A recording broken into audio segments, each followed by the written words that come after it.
buddy, put that thing back in its holster. We haven't gone anywhere. I don't understand. Check out the MichaelDukesShow.com for information on how to get access to the podcast. Welcome to the party, pal.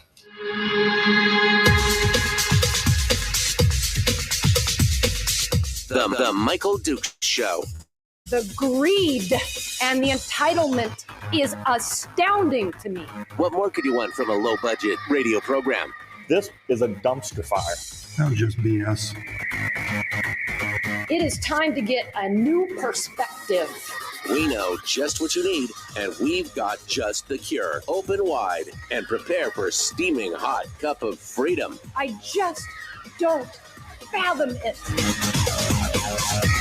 The Michael Dukes Show, streaming live across the world.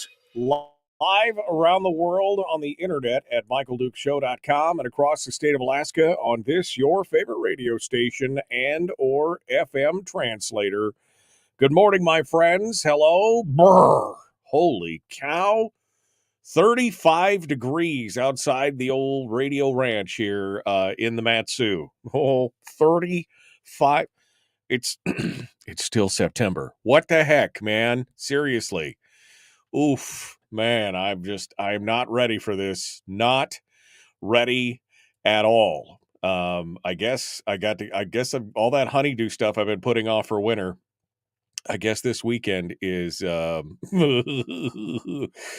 I guess we got to get it done. This weekend. Anyway, it's chilly. It's cold. It's winter is right around the corner, knocking on the door pretty hard. And we got a lot of stuff to talk about. We got a lot of stuff to talk about here today. It is the Tuesday, which means it is the weekly top three. Brad Keithley from Alaskans for Sustainable Budgets is waiting in the wings, ready to go to it with our big three topics today. Now, Chris Story is traveling, so he will not be joining us. So you're going to have to suffer your bruises, contusions, and lacerations from Brad without any salve. It's not coming in hour two. I'll do my best. I might give you a little bit of good news or something in the second hour. We might talk about something frivolous like movies or something to try and bolster your spirit because, oh, man. Anyway, Chris is going to be with us tomorrow. Along with Mike Schauer. And then on Thursday, it's going to be Nick Begich III will be joining us. Still working on Jacob Sullum from Reason Magazine for Friday. And, of course, Chris Chang. It's a busy week. But first, it's Tuesday. Let's just not beat around the frozen bush, shall we? Let's go over and jump into this with Brad Keithley from Alaskans for Sustainable Budgets and do this weekly top three thing. And here he is, Brad Keithley himself. Good morning, my friend. How are you? Michael, I'm doing great today. The question is, you're complaining about the cold, but is it raining? It's not raining. It's not snowing. No, it's not raining. It's not snowing. It's mostly clear and it's cold, but it is what it is. I guess we're going to have to deal with it, but oof, man, I got to tell you, what a rude awakening this morning. So you take your victories where you can get them, though. Yes, I mean, I will take that as a hey, great, it's not snowing. That's, at least I used to say that when it was raining like that. I was like, oh, at least it's not snowing. But now, if it rained right now, it would be snow. I mean, it's just like, or sleet or something. And if I don't have something to complain about, Brad, my day is just not complete. So there you go. And the show's sort of not there. I mean, Really. It's 2 hours of complaining every day. That's what we do. All right. Well, let's dive into this, Brad. We got a lot of interesting topics today, and we're going to start off with a couple of them here. The first two, especially.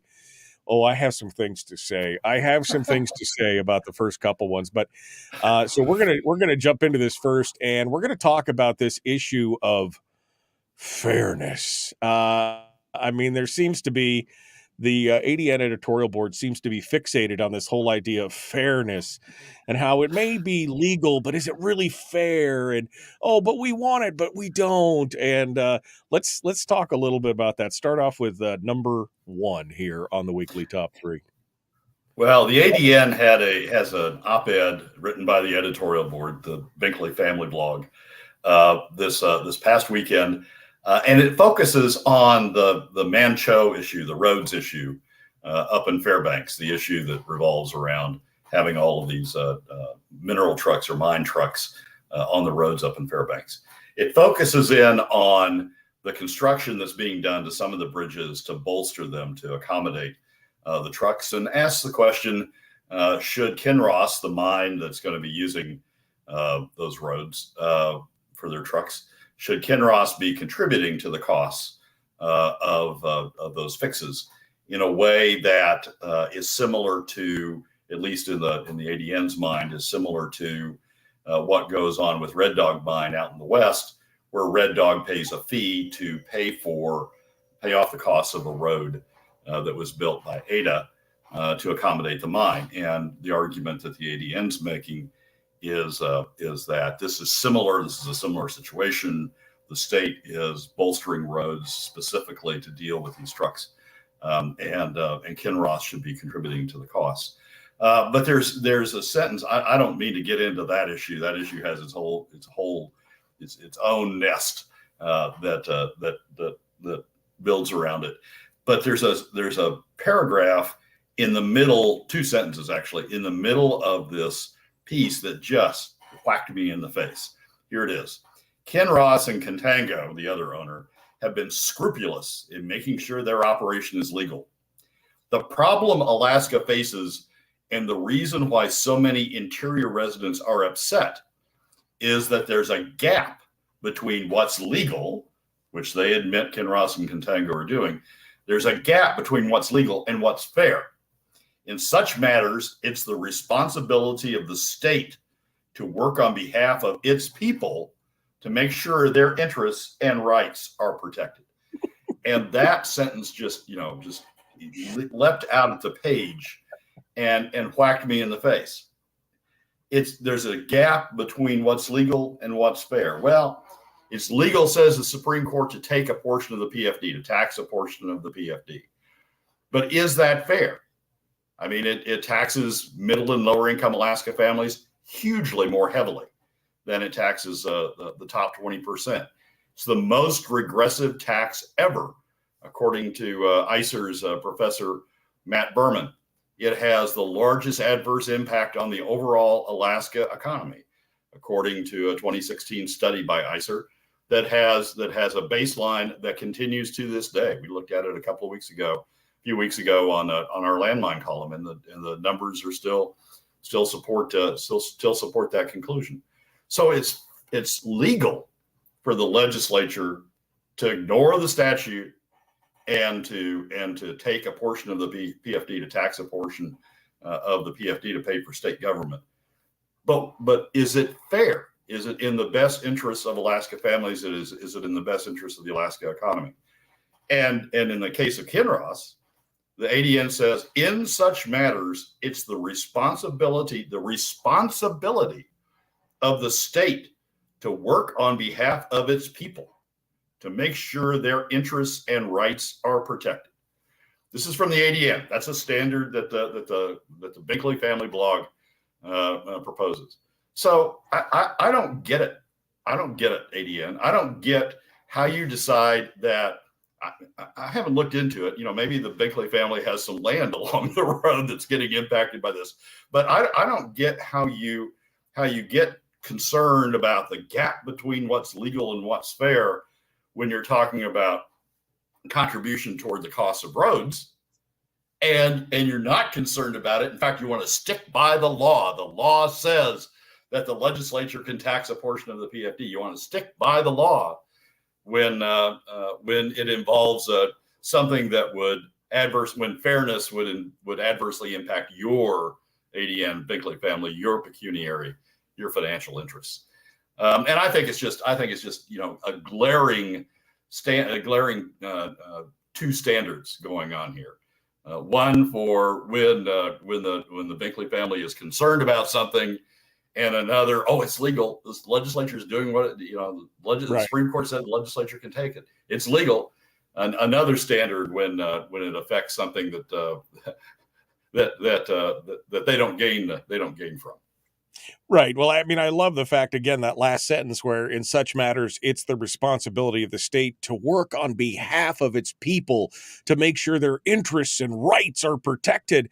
What about their interests and rights in the PFD? It was very explicit when it was created that is Alaskans' share of the oil wealth as resource owners. Where is the state looking out for the interests of the people there? I mean, where are they making sure that their rights are protected there? They're not. It is such, it is a boatload of hypocrisy from because this is the same ADN board, by the way, that said, oh yeah, take the PFD because we need that for state services. And, just it is what it is. There is such a tremendous amount of, I don't even know how they can, they're contorting themselves in such loops. I don't even know how they can, walk and chew gum at the same time at this point. Well, I don't think they think of it in the same way. I think they think, well, it's in our interest, the Binkley family's interest, to go ahead and cut the PFD because that way we don't, as a top 20%, top 5%, top 1% family in the state, we don't have to pay taxes. But, we have a lot of interest up in Fairbanks, and we don't think it's fair, for Kinross to get off the hook up in for contributing their fair share, Kinross's fair share toward the cost of construction up in Fairbanks. Here's the other thing about it, Michael. There's no statute. There's nothing on the books that says, and the editorial admits it. There's nothing anywhere on the books that says Kinross ought to contribute, as long as you abide by the state highway laws, which Kinross is doing, and they admit that Kinross is doing. As long as you abide by the existing state highway laws, you don't have to pay for it. Nothing in the statutes and nothing in the regulations indicate otherwise. With the PFD, there's a statute that the legislature has never gotten, 21 plus 11 plus 1, has never gotten enough support to change in the legislature. So we have a statute on the books that's being ignored. We have policy on the books that's being ignored in the case of the PFD. If you want to talk about fairness, what's the standard of fairness? It ought to be at least the legislation that's on the books. And for the ADN to go out of its way, it's just such a hypocritical sentence in such matters. And maybe I should be reading that in matters where it affects the Binkley family. It is the responsibility of the state to work on behalf of the Binkley family to make sure their interests and rights are protected. Maybe that's the way I ought to be reading it, but it's a hypocritical statement in light of the positions they've taken on the PFD. Well, yeah, especially. And I love how they downplay, and I know you don't want to get necessarily into the Man Show issue too much, but I love how they downplay the fact that the company has said very clearly that they're paying through the gas tax. Right. I mean, that's what they're saying. They're funding the highway maintenance through the state's fuel tax. And the blog just basically poo-poos that a little bit. But they neglect the fact that each one of these trucks is traveling 240 miles. And I guarantee you these things are not getting 50 miles to the gallon. You know what I mean? They are burning through some fuel. They're going to be paying multiples of what a normal truck or a normal car would pay on those same roads. So I just, again, the whole glancing or glazing over what they don't really want to talk about and saying this is an issue of fairness is just, again, so hypocritical of these folks down there who just seem to keep pushing in the same direction. Yeah, it's in the case of the trucks, the Kinross argument is, yes, we're paying state sales tax. Well, in the case of fuel tax, in the case of the PFD, the top 20% say, well, we're paying a portion of that. We're having 0.1% in the case of Natasha, Senator von Imhoff. We're having 0.1% of our income taken away. In the case of the middle and lower income Alaska families, it's 5 to 20%, 27% being taken away. But we're contributing too, because 0.1% of our income is being taken away. It's a double standard. Hey, remember, some animals are more equal than other animals. Just remember that as we go through. All right, Brad, quick tease for number 2 here as we get ready to go. Number 2 is another ADN op-ed, an op-ed in the ADN, not by the editorial board. This is signed off by Senator Cathy Geissel. It's the same damn thing. It's the same double standard, the same hypocrisy is coming through. And I want to make sure we focus on that as we read it. Yeah, no, I mean, it seems like hypocrisy is the theme of the day today. We'll talk about it. The Michael Duke Show, common sense, liberty-based, free-thinking radio. Brad Keithley is our guest. The weekly top three continues right after this. Don't go anywhere.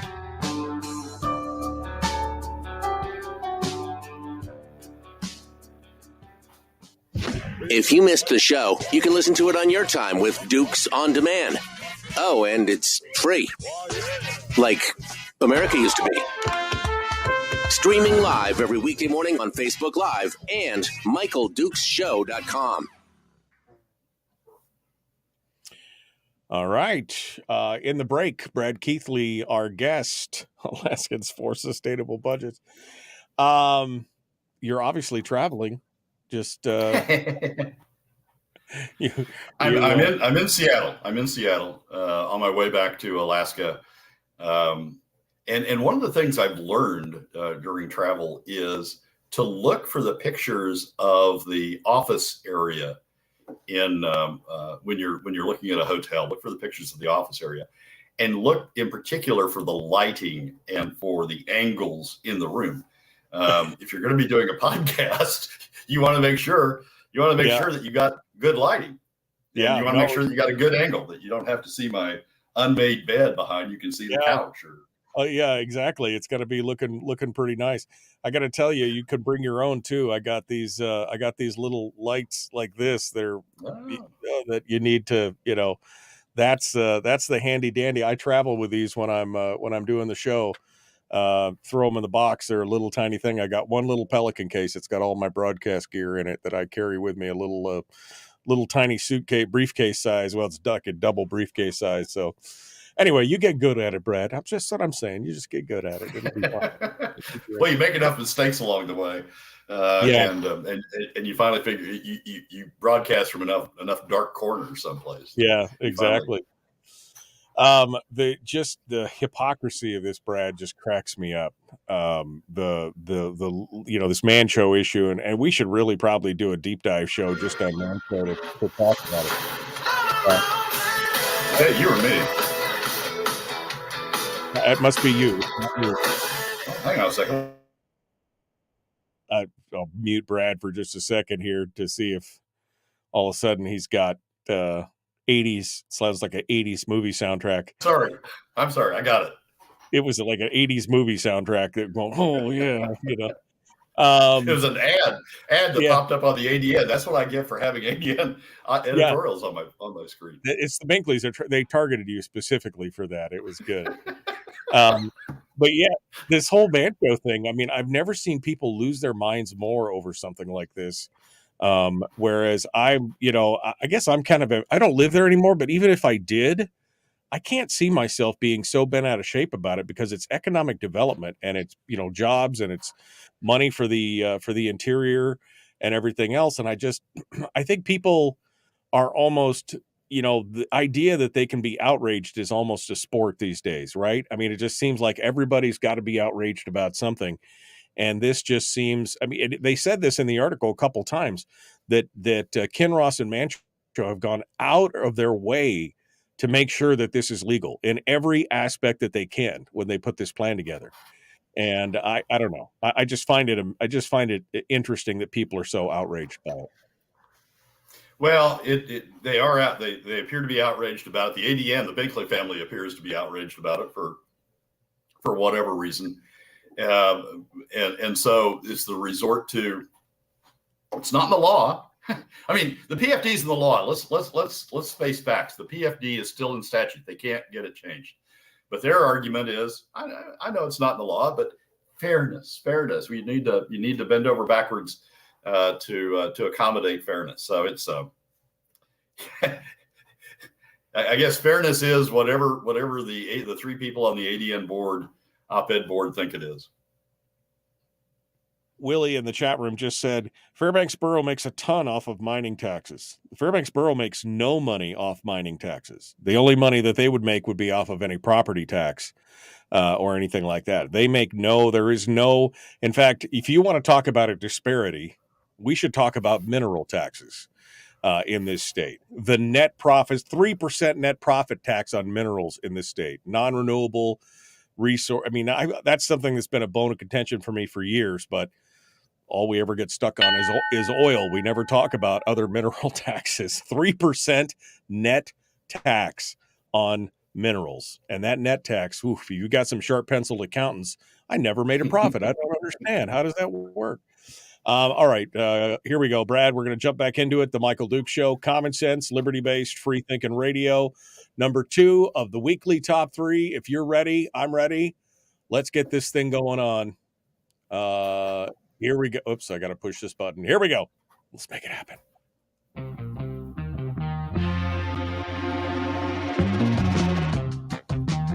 The Michael Duke Show. Seriously humorous with a pinch of intellect.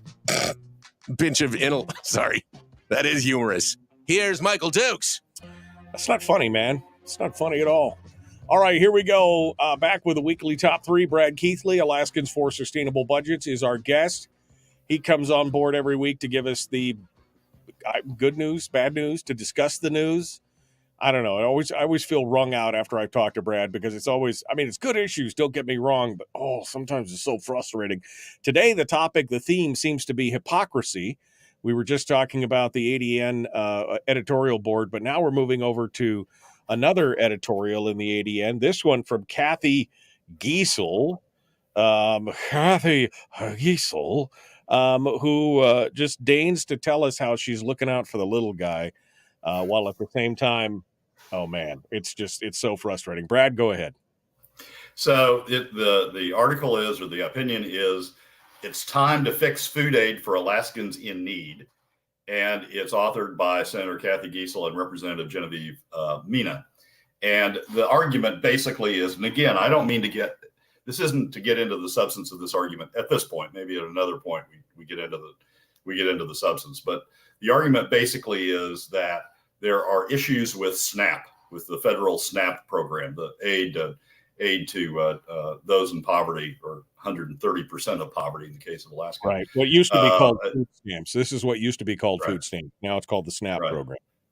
There are problems with SNAP. Now, SNAP is federally funded. Before we get diverted off on, this is a horrible use of state funds. It's not state funds. It's federal funds, but it's administered by the state. And the issue is whether there needs to be some changes to the way in which the state administers it. Other states administer it differently. Geissel and Mina are arguing that there's a better way to administer it in Alaska. And again, I don't mean to get in the middle of that argument right now. But it's like the ADN, it's like the Binkley family blog, right? There's a sentence in here that just slaps you in the face. And here it is. Here's the 2 sentences.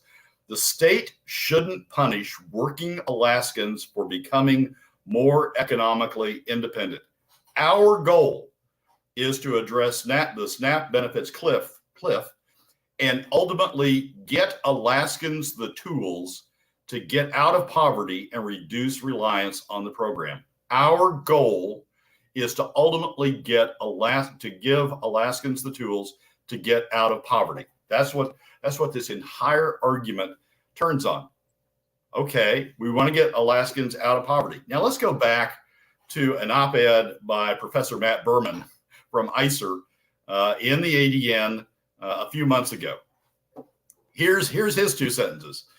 Let's be honest. A cut in the PFD is a tax, the most regressive tax ever proposed. A $1,000 cut. And keep in mind, the average cut over the last 7 years since PFD cut started has been $1,700 or $1,500 per Alaska resident. $6,000 per year, $6,000 per year to an Alaska family of 4. But as Berman says, a $1,000 cut will push thousands of Alaska families below the poverty line. It will increase homelessness and food insecurity. That's Matt Berman, professor, ICER, knows what he's talking about. Been here since 1981. Yale, Harvard-trained economist. And so you focus on that for a second. All right, $1,000 cut in the PFD will push thousands of families below the poverty line. It will increase homelessness and food insecurity. Now let's go back to Senator Geissel and Representative Mina's article. Our goal is to ultimately get Alaskans the tools to get out of poverty and reduce reliance on the SNAP, the food security program. So, okay, great. They focus on getting Alaskans out of poverty and reduce reliance on or reduce food insecurity. But these are two people, Senator Geissel in the Senate, who was a leader in the effort to cut the PFD, and Representative Mina, who is part of the Alaska House Coalition in the House, voted unanimously. The Alaska House Coalition voted unanimously to cut the PFD. So explain this to me.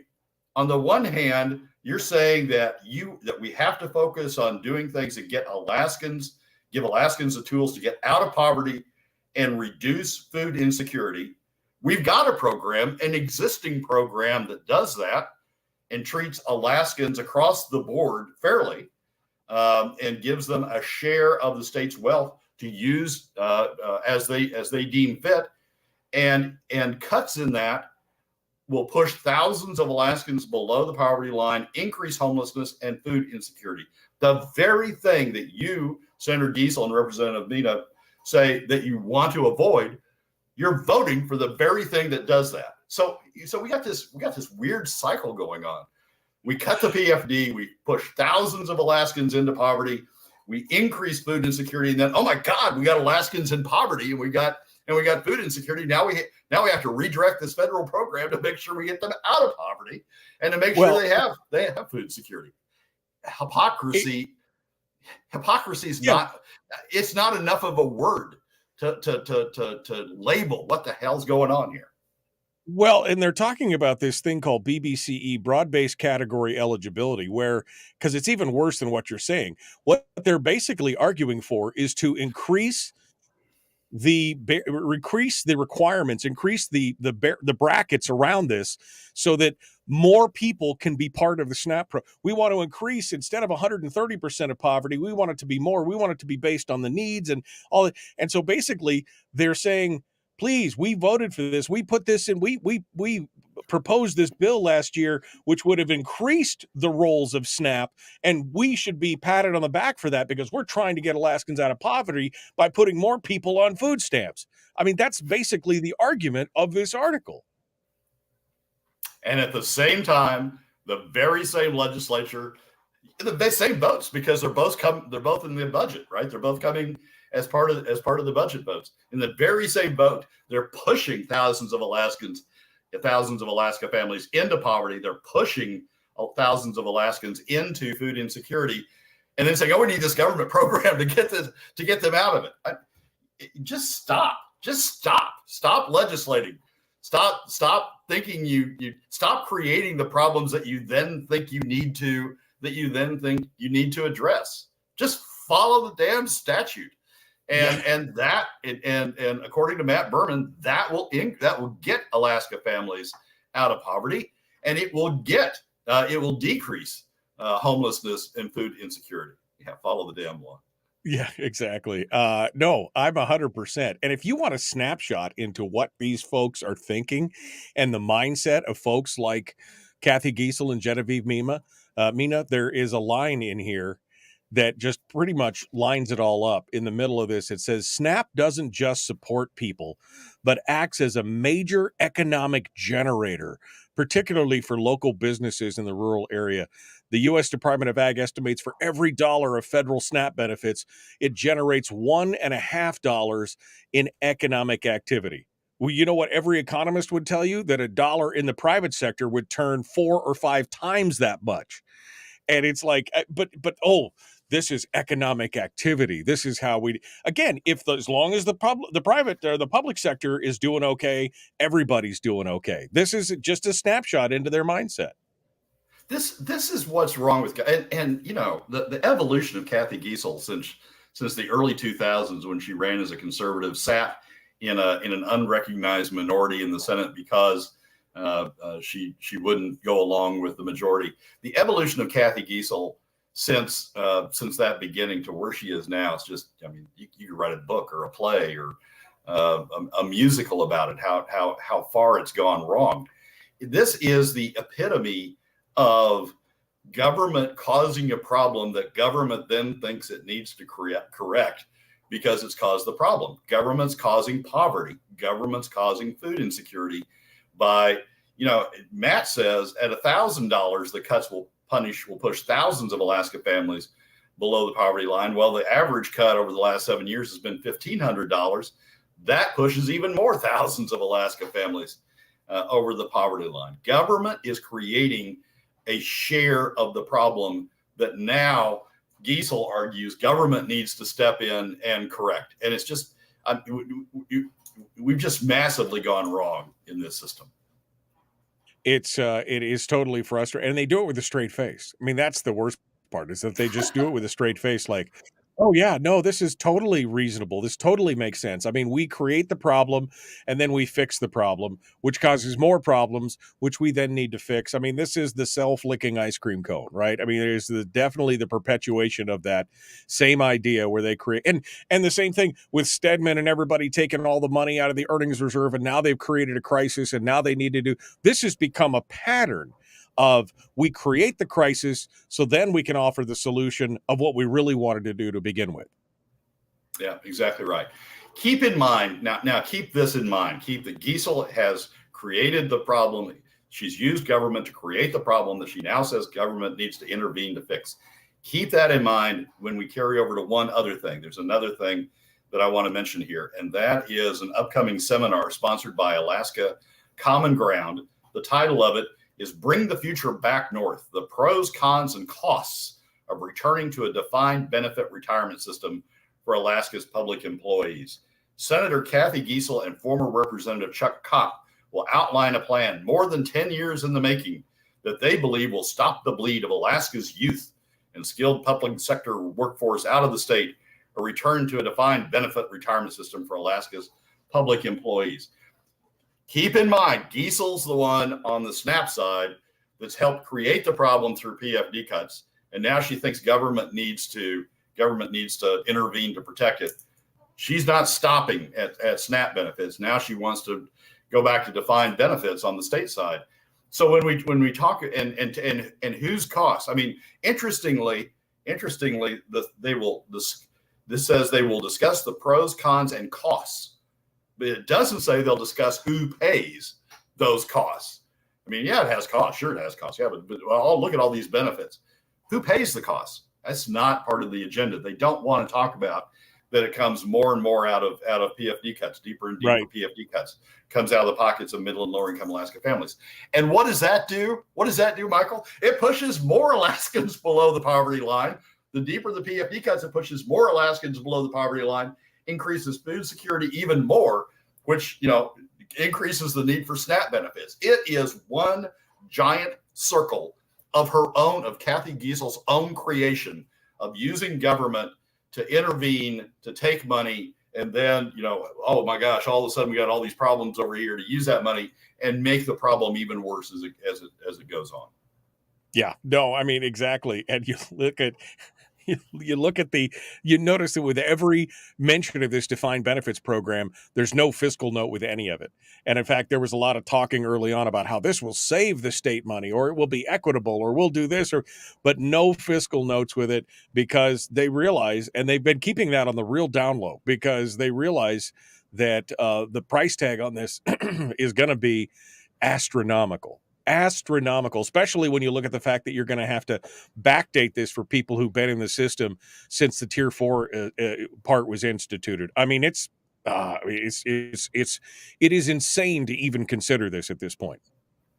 Well, yeah, and it necessarily increases costs, right? I mean, the reason we're doing this is because we don't think the market, the investment in a defined contribution plan, they don't think the return that the retirees are going to have out of a defined contribution plan is enough to provide for the retirement.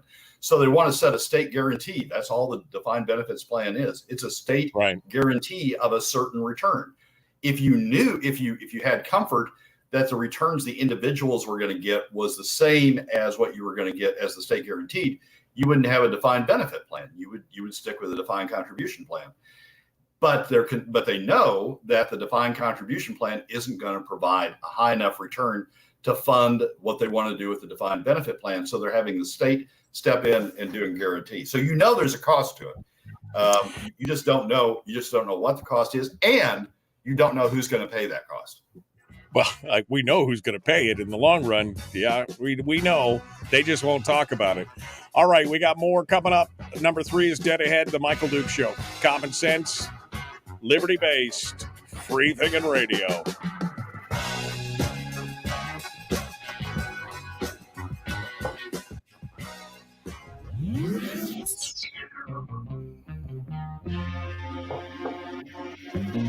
Listened to by more staffers in Juneau than any other show because their bosses told them to.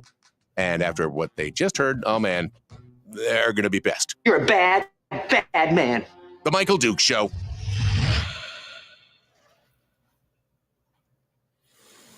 Yeah. Wait a second. I just got an important text. Hold on a second here. What does this say? Back up. Here we go. Geissel's defined benefit bill has a $1 billion fiscal note. $1.2 billion more than what we're spending right now. Brad, extrapolate that out for us. What does $1.2 billion look like in the next 5 years, a year? Holy cow. Oof. All Alaskans may be in poverty by that point. We all may be advocates of the SNAP program by the time you take that out of Alaskans' pockets. We'll all be participating out of Alaskans' pockets. Yeah, they'll have to make half the state government employees work for the SNAP division just to be able to fill out the applications. It'll be insane. That's the thing. It's a dependency cycle, Brad. Right? This is what we have in this state. We've created the dependency state, all these programs, all these things. 1 in 8 people are participating in the SNAP program. 1/3 of Alaskans are on Medicaid. It's just, it's creating this dependency state. And that almost has nothing to do with how much money the state has. We're basically just creating all these programs to, I guess indirectly, that's it, because they're creating the programs and funding them. But that's the thing. We've created a dependency state where everybody should just be dependent on the state for everything. Well, and Michael, we're doing it intentionally. Through PFD cuts, we are intentionally putting Alaskans into poverty. We are intentionally making Alaskans less food secure. We are intentionally making Alaskans more dependent on Medicaid to have medical services because they don't have enough income on their own. The state's doing it through PFD cuts. The state's doing it, and it's not just that they're doing it a little bit. PFD cuts have the largest adverse impact on the overall Alaska economy. Jobs, they have the largest adverse impact of any of the measures on jobs. PFD cuts have the most regressive impact. Take the most of any of the alternatives from middle and lower income Alaska families, push thousands of lower income Alaska families into poverty. We know that. And yet, it's just, the hypocrisy is just huge. To vote for that, to vote for a program that intentionally pushes additional people into poverty, that intentionally pushes additional people into food insecurity, to vote for that and then turn around and say, oh, we need more SNAP benefits. Or we need a better defined benefit plan because, these people aren't getting enough. They're not getting enough because you took it away. Let's be clear about that. Alaska had a program that increases income, increases wealth to middle and lower income Alaska families, increases jobs in Alaska. Alaska had a program that did that. The PFD program did that, and you took it away. It's your fault. Don't come complaining to me about people in poverty. Don't come complaining to me about food insecurity. It's your fault, legislature. You're the ones that did it. Right. No, if you took even state employees, if they were getting their full PFD and it was the husband, wife, 2.1 kids, whatever. That's $12,000, $10,000 a year difference between the two. They could do a lot with that in their retirement. They could do a lot with it. We're both getting worked up here. I'm choked up about this. I really, but that's the thing. What are they doing with all that money? I mean, the people could use it. They could use it for their own retirement. They wouldn't have to talk about defined benefits if everybody was making an extra 10 grand a year per family to do something with. But the government wouldn't get credit. Cathy Geissel wouldn't get credit for bailing out, food insecure, poverty families. She wouldn't get the credit for, building whatever the heck the new UA athletic center. She wouldn't get the credit. She wants the money to get the credit for being the one that saves the state. Well, what are you doing to get that money? Well, you're hurting people. You're making the state worse off in order to build your vision of what makes the state better. It is a government dependency cycle, huh? Self-aggrandizement. What? That's really what it comes back to, right? I mean, look at me. Look at what I did. I created the problem. Now I've solved the problem. Aren't I your hero? I've created the problem. I've solved the problem. But in solving the problem, I've created a bigger problem. And now I have to go solve the bigger problem, which will create an even bigger problem because you have to cut PFD more to fund it because you're not willing to pay for it yourself, Cathy Geissel. You top 20% family, you're not willing to pay for it yourself. You have to take more, create more poverty, create more food insecurity, and then oh my gosh, I got to go save that. It's just the loop that we're in. Doom loop, I guess, is the phrase that comes immediately to mind. The doom loop. We're in the doom loop right now. It'll be fine. Don't worry about it. All of it's horrible and bad. All right. Well, we got number 3 of the weekly top 3 about to jump in on us here.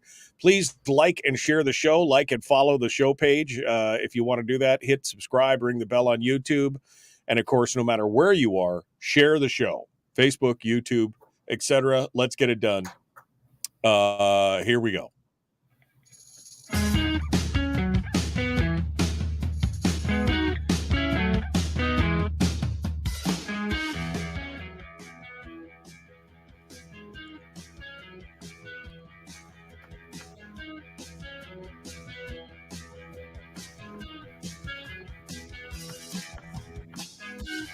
All right, we're back. The weekly top 3 continues. We're down to the final one, the number 3 of the weekly top 3. And we're going to jump into it right now. Brad Keithley, Alaskans for Sustainable Budgets. The spike in oil prices. And this has always been that dichotomy here in Alaska, Brad. When oil prices are low, the private economy, oh man, we've got cheap energy, we got cheap gas, we got cheap heating oil. Things are good. That looks great. Then the state struggles. But on the other hand, when the oil prices spike, oof, man, to fill that heating oil tank or to fill my gas tank to drive back and forth to Anchorage, that gets expensive. Meanwhile, the state's rolling in dough. And to quote Natasha, we have so much money, we don't know what to do with it. That was her quote from the last year she was in the legislature when they had that oil spike. But that's the problem with the state government. Every time they see an oil spike, they're like, yes, more. And not realizing that the other side of that coin is coming again. Like they forget that the oil dip is going to happen again. So they just want to spend to what they have right now and forget about what happens in the future. Right. And we're going through another oil spike. I mean, people who follow oil prices closely or not even closely know that we're going through another oil spike. We publish daily, 6 days a week. We publish the what the futures market is telling us about oil prices. This morning when I did it, we've got an average oil market oil futures price of $93 for the year. If you play it on out with the way the futures are currently telling you, against a projected revenue of $73 that was in DOR's spring revenue forecast. So we're $20 above the price that was the FY24 price that was projected in the DOR spring revenue forecast. When you look at FY25, the fiscal year that the legislature will be dealing with when they come back into session next year, the futures market tells us right now that the FY25 price is going to be somewhere in the neighborhood of $87 against a projection in the DOR spring revenue forecast of $70. So we're $17 above the DOR projection, and those are billions of dollars. The difference between 93 and 73 is about $1.4 billion for FY24, and the difference in between $70 and $87 in FY25 is about $1 billion. in additional revenue. The Landfield's column on Sunday said Alaska North Slope crude has been over $90 since September. The last time it was above $96 was last November. It was in the 70s and 80s since last January. If it stays in this range or goes up, stays in the $90 range or goes up, by the time session starts in January, there'll be a lot less fiscal plan talk and a lot more let's spend it talk. And that will be exacerbated next year, he says, because it will be an election year. There's one thing that I think we need to keep in mind when we're talking about FY24. I'm going to get to FY25 in a second because I think that's a huge problem. But there's one thing we need to keep in mind about FY24 when we talk about oil prices in FY24. The legislature in the FY24 budget appropriated everything. They appropriated the $73 and they appropriated any additional revenue that would come in as a result of higher oil prices. When you sometimes have heard, and we talked, I think, last week about it on the show, what's the so-called waterfall approach to the FY24 budget. And the FY24 budget is predicated on breaking even at $68. But as oil prices rise, there are various slots that the additional revenue goes into already appropriated in the FY24 budget. There's about a $300 million surplus that's created between $68 and $73. That's been set aside to deal with supplementals or to deal with emergency spending that might come up during the course of the year. If oil rises above $73 up to $83, half of that additional revenue goes to a supplemental PFD, half of that additional revenue goes to the CBR. And if oil rises above $83, regardless of how high it goes above $83, all the rest of that revenue is already appropriated to the CBR. Now, the legislature could come in next year and undo all that. I mean, they can always amend their budget. In the process of the supplemental, they could redo things, and so that's always a danger. But at least as things stand right now, the danger of increased oil prices in terms of spike spending is mitigated by the way the FY24 budget is structured. FY25 is an entirely different thing. FY25, the budget hasn't been set. There's not a waterfall that's been set up for it. There's not a waterfall in statute that would require it. And so things are wide open with FY24. If the oil spike continues through the remainder of calendar year 24 and into calendar year 25, remainder of calendar year 23 and into calendar year 24, and is still there when the legislature meets next spring, then they're going to be facing with a lot of pressures to handle it, to deal with that excess money in calendar or in fiscal year FY25. There's something the legislature did this year, though, that it just intrigues the heck out of me, and is something that frankly we should focus on and should pick up on and continue to do in future years. The governor should use it in the budget. The legislature should use it in their budgeting process, and the governor should use it to evaluate what the legislature's done at the end of the budgeting process and in deciding on his vetoes. And that is, the legislature last year, when they set up the FY24 budget, they used a base oil price to set up the baseline. They use a base oil price that's very near the 10-year average price. The 10-year average price of oil would be $67, I think, over the 10 years. The legislature used $68, if I recall correctly, as their baseline budgeting price. So they said to set up the budget baseline, we're going to use something that's very near the 10-year average oil price. That should be carried over into FY25. And if you carry it over into FY25, what you're going to be budgeting with is the same $68 or $67 that you had this past year. It goes up. The 10-year average will work its way up in subsequent years, but from one year to the next, from FY24 to FY25, it's about the same. That's a good thing. That's an excellent step that the legislature took in setting up the FY24 budget. And as I say, I think it's something that the governor should carry over. That way, we're not budgeting at $87. We're not budgeting at $90. We're not budgeting at $85. We're not using projections to do the budget. We're doing the 10-year average oil price to do the budget bucket dollars that we have, that we've seen, that we know that exist, and setting up the budget to do it in that way.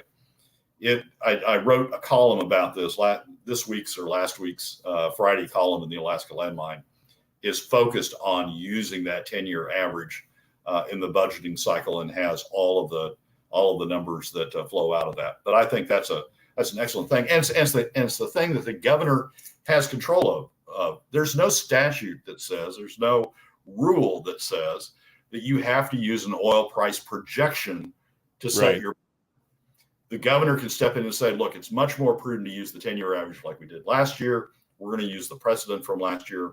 We're going to use that 10-year average and set it up for the legislature to do the same thing they did last year, and use the 10-year average as the. And this is the argument that we've had in the Charter of Changes, that we need to change the funding. We need to change the way that we factor the budget. And I've argued that, especially with something that's as volatile as oil, you can only look at that average of past projections. I said 5 years because that matched the PFD, but a 10-year one is even better because it gives you a larger snapshot. And you should. I mean, we shouldn't do this pie in the sky, Sean Parnell, $115 a barrel oil when oil's sitting at 87 or whatever. I mean, that's the same kind of thing. This just seems like common sense, but nobody has standardized it. It just seems like it comes up every now and then and it doesn't go. You got about 90 seconds. Well, nobody standardized it, but they did it last year. So all the governor has to say and all the legislature has to say is we did it last year. It worked well. It prevented us from doing fly-up spending at a time of increasing oil prices. We're going to do it again this year and start setting the precedent going forward to keep that process in place. The governor can do it. There's nothing that prevents him to do it. So one of the first evaluations of the governor is going to be, did you budget prudently by using the 10-year average? Right. And what do you think? I mean, and what are the chances of it becoming standardized and pushing it? I mean, give me a Kreskin moment here. Well, it would be great.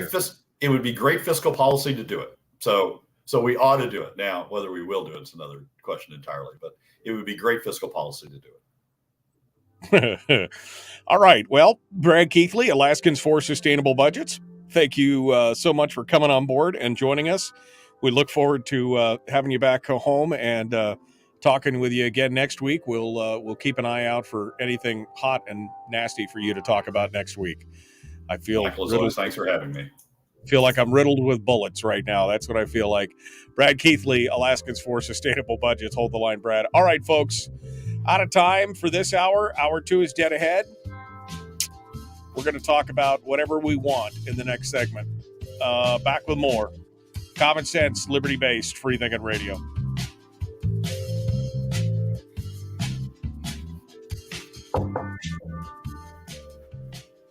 Yeah, I mean, what are the chances? Not good. I mean, they might do it.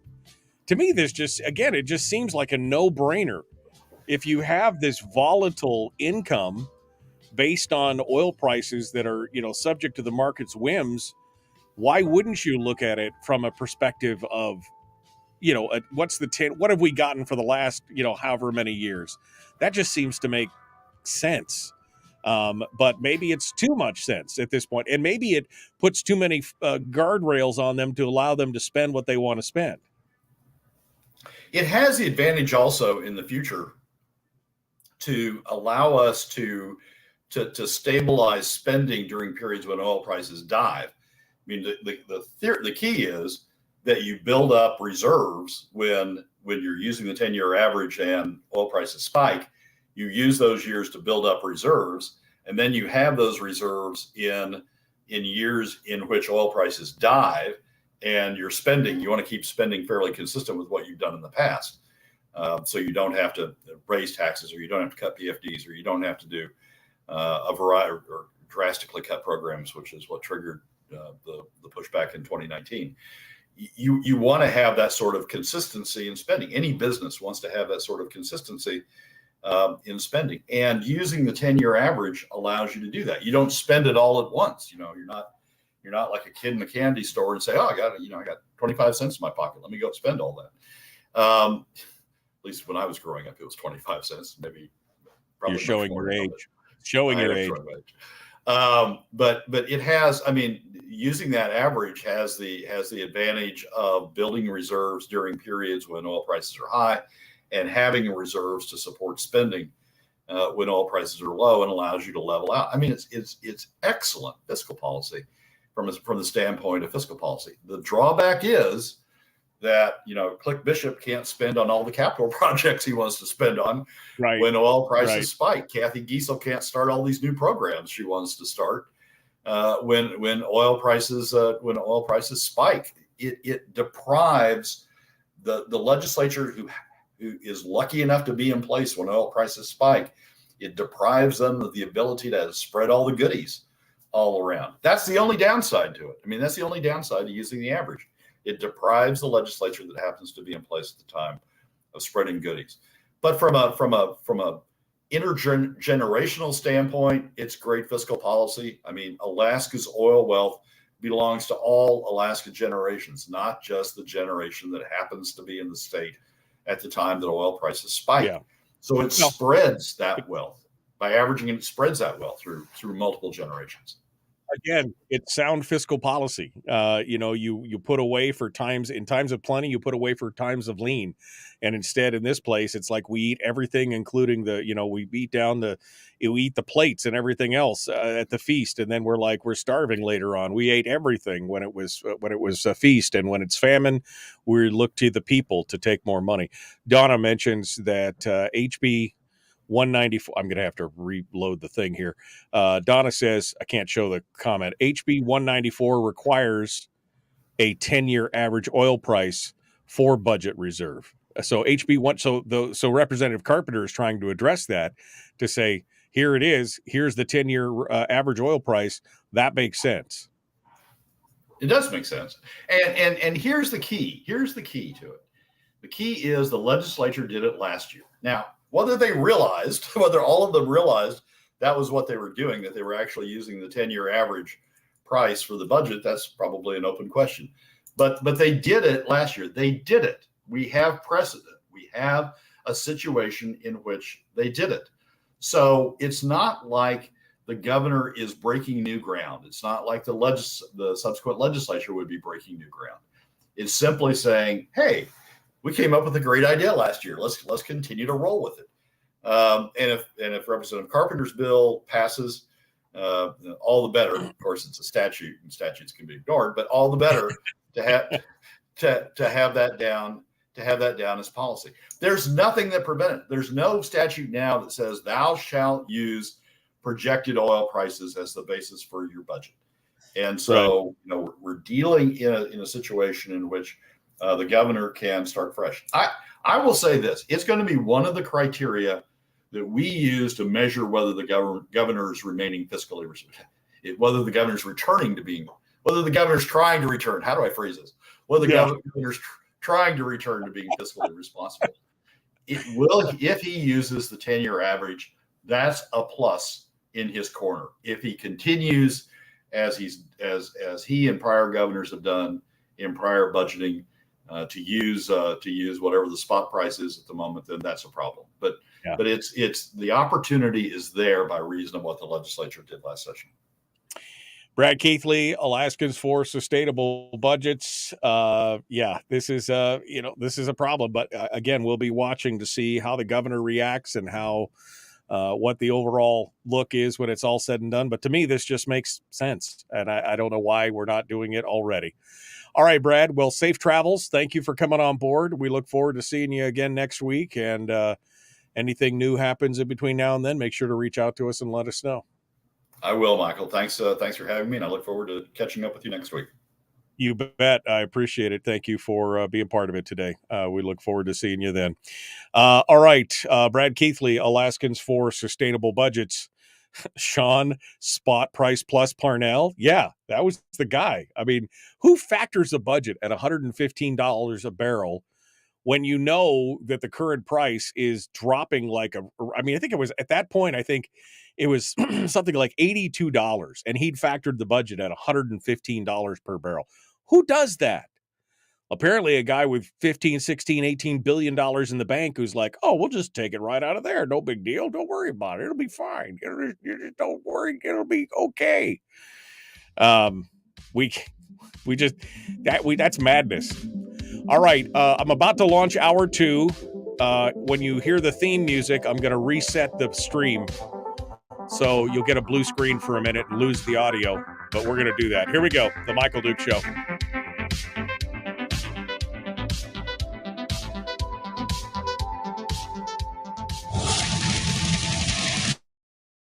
Whoa, buddy, put that thing back in its holster. We haven't gone anywhere. I don't understand. Check out the MichaelDukesShow.com for information on how to get access to the podcast. Welcome to the party, pal.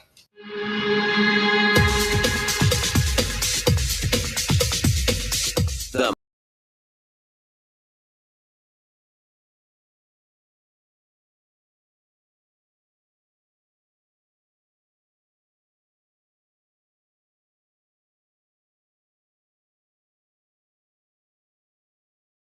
We know just what you need, and we've got just the cure. Open wide and prepare for a steaming hot cup of freedom. I just don't fathom it. The Michael Dukes Show, streaming live across the world. Live around the world on the interwebs at michaeldukeshow.com and across the state of Alaska on this, your favorite radio station and or FM translator. Hello and good morning. Welcome to the program. It is the Tuesday edition of the Michael Duke Show. And usually this is where we would be looking forward to Chris Story coming in and putting the salve on our wounds after dealing with Brad Keithley. But unfortunately, that's not going to happen today. Chris is traveling, and so he'll be joining us tomorrow. And in the meanwhile, we're just going to have to lick our own wounds, which that sounds gross, but it is what it is. We're going to have to deal with it today. Hour 2 of the big radio show. We've got some headlines, some things to discuss. I've got some thoughts on what we just went over with Brad. And I think we got some good stuff to talk about. But I want to let you know that I'm going to open up the phone lines right now. So just in case there's something that we don't hit on or whatever, that here's, you can jump in and do it. So phone lines are now open at 907-433-3150, 907-433-3150 on this crisp, beautiful fall day. I mean, crisp, baby. It's crisp. It is currently 30. Oh, it actually got lower. It dropped 2 degrees. It's 35 degrees now. It was 35 degrees. It's actually getting colder. And somebody else in the Matsu just said it was 27 where they're at. Oh man. I guess that means winter is officially almost here / question mark / hashtag it gets cold. Winter's coming. I don't know. It's, oh man, absolutely brutal. I was hoping beyond hope, that with the crappy summer that we had, that maybe, just maybe, we'd have kind of a mild fall going into it. But apparently we're supposed to get a ton of rain the next day or so down here in South Central. I don't know what's happening up in in the interior down in the peninsula, but oh man, I'm so done with it. Anyway, so we got the phone lines open. I got some other things to talk about. I want to kind of rewind just a little bit, talk about a few things that Brad has thrown out there, a couple ideas that I have on this. So I want to talk about that, but let's continue on. I've already got a phone call this morning. Maybe it will be a full hour of callers. I don't know, but this is one of my favorite parts of the day. So let's favorite parts of the show, rather, I guess I should say. Let's head on over to the phones and get things started and see what you guys have to say. All right, we'll take it from you. How about that? Let's go over there right now. Good morning. Who's this? Where are you calling from?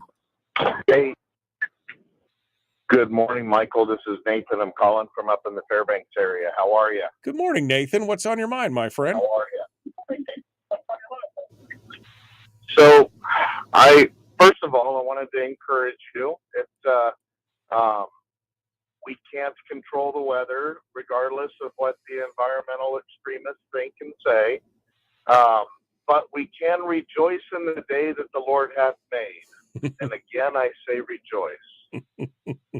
Well, I appreciate that. I do need a reminder of that sometimes. The other one that comes to mind, of course, is this too shall pass. I mean, I know I'm facing 8 months of this, but I'm just like, this too shall pass. Right? Yeah, we're getting pretty similar weather up here. I have to remind myself every once in a while that I do still live in Fairbanks. I did not move to Juneau, but yeah, we'll get some sunny days, and the sun's always shining above the clouds.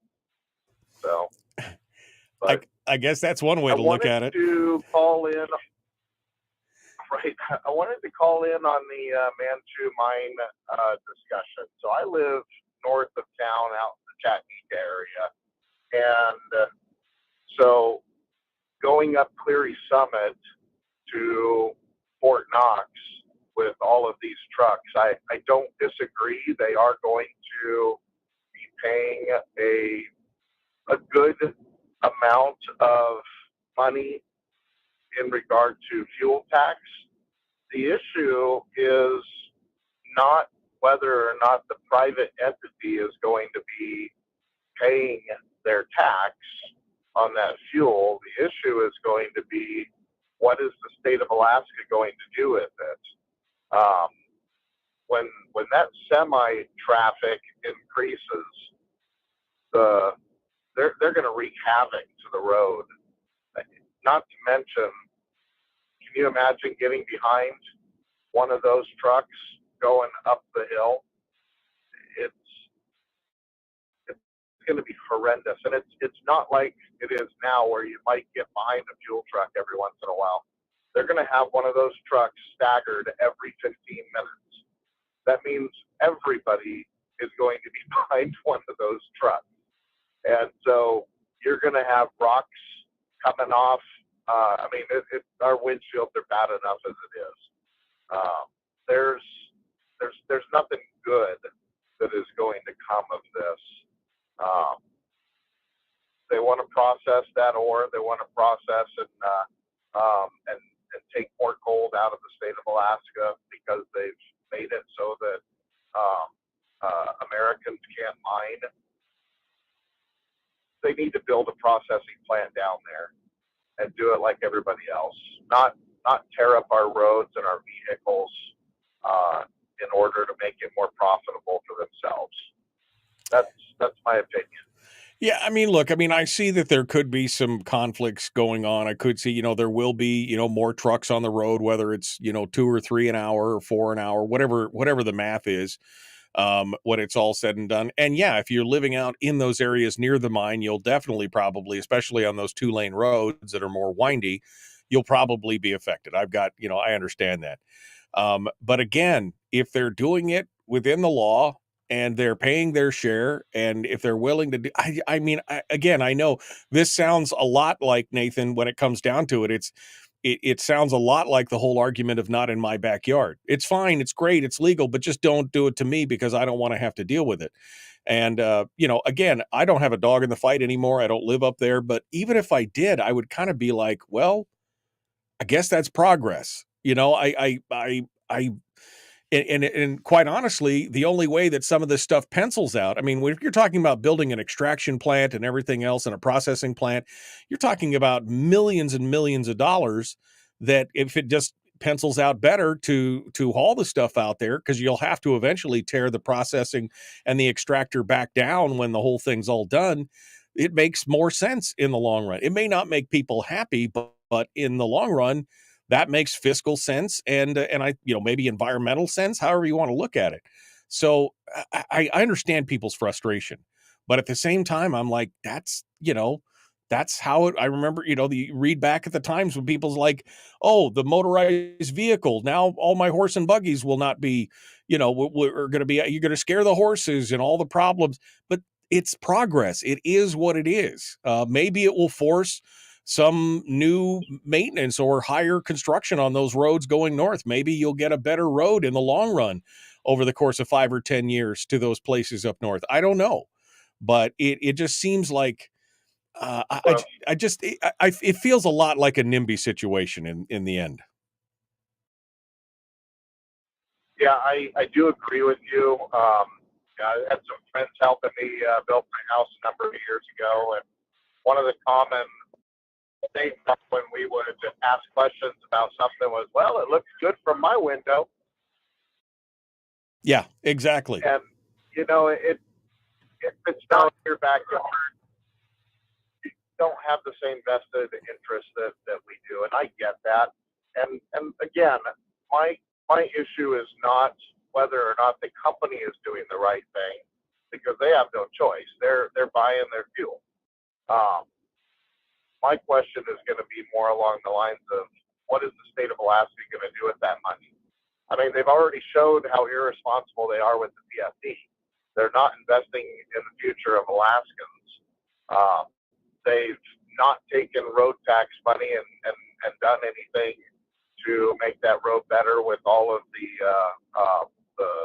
road traffic that goes out to the gold mine to and from twice a day on 12-hour shifts.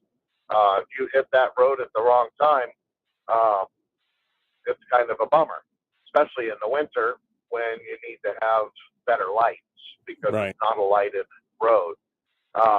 So I see the road degrading significantly. I don't share in your optimism of the state of Alaska coming in and building a better road because of all of this road tax revenue that they're generating. I don't see that, unfortunately. Well, now, maybe our interior delegation will do a stand-up job and try to get some revenue for that purpose. But I guess the future will tell. Well, they'll have an argument because it is road tax money, and although it can't be designated or dedicated, I mean, I would say we've got this road tax money coming in, and it's for a road that's being heavily used. We should use it. So I would hope that now, you're right, it is the legislature. You don't know. But again, the economic benefit. Did you just use logic? I know. I just use logic. Don't scare the people out there. Don't scare the straight people. Okay, that's a weird deal. We don't want to freak them out. But I mean, the bottom line is that the economic impact of more jobs, drivers, more thing, the economy, and I think Ben Carpenter says, is a few rock chips worth leaving a better economy for our children. I think in the long run, yes. Will it be an inconvenience? Possibly. Potentially, maybe, probably. For those of you who live up near the mine, you'll see it a lot more than anybody else.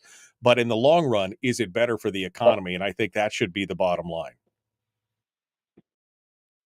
Yeah, see, I'm always for jobs coming in, and if those jobs mean that that we possibly have some additional training, some additional truck drivers, the rotation that they're going to be doing is probably going to be bringing a lot of non-residents in to take those jobs. Good morning. Well, I mean, we just talked about a story yesterday, Nathan, where we're talking about 48.9% of all the people who were born in Alaska are leaving. You want to give them an opportunity. Here's a great opportunity to have a great career, to learn something good, the trucking industry, and maybe they do bring people in from outside to begin with, but in the long run, maybe we put Alaskans in those. I mean, the ideal would be to put Alaskans in those jobs, local people, and I think that's what we need to. And they will care. Because they're local and they would care more about that, I would think. I mean, I do. So you would hope that more people would care about that. Nathan, I got to go, though. I appreciate it. Thank you for your call. I got time to squeeze one more call in before the break. This man show thing is very interesting to me. And if more people want to call in from Fairbanks and tell us about it, I mean, I think it'd be interesting to everybody in the state who's listening right now, because this kind of thing could happen in their own backyard. Let's go over here. Good morning. Who's this? Where are you calling from? Hey, Mike, it's Mike from Saltchip. Hey, Mike, what's on your mind, my friend? The only problem I have, and it's not with the trucks hauling, it's with the state itself. Johnson Road is a terrible road. Military uses it a lot, and it gets beat up. They wanted to put in a drone base out here, And we opposed it because of the traffic. And they were saying that Johnson Road, they did a study, and they could handle 1,500 heavy vehicles a day. You drive 1,500 military vehicles up this road a day, in a week, you're not going to have a road. But my problem is they're putting in this overpass. They're going to make turnouts so for passing from Toke to Fairbanks. But every time they go to patch the road here, the local roads, the secondary roads, you call them, hey, there's a hole, and this is no lie. This is what the engineer told me. That hole is a mile deep in Johnson Road. They keep filling it in with pea gravel. It washes away. Finally, when the military was doing some maneuvers out here, they come out, they put big rock in, and then they patched over the top, and it's falling apart. My problem is they're going to put in overpasses, they're going to put in pullouts to help the trucks, but they're not doing anything to the secondary roads.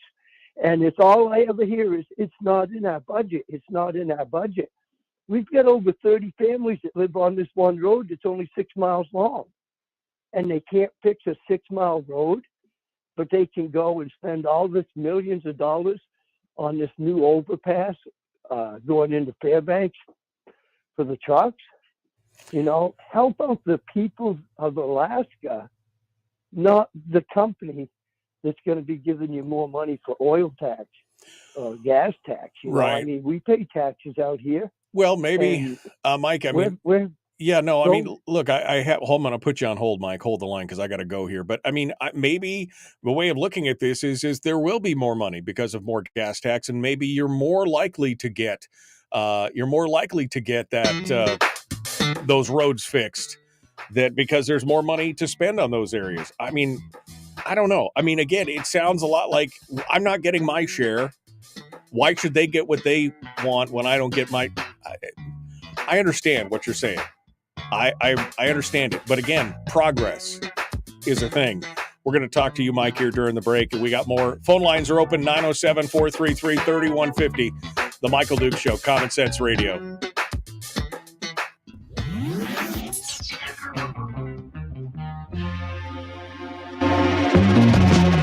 Running on 100% pure beard power. Oh, also some coffee. We dip our beard in coffee. Ha, nice beard. The Michael Duke Show.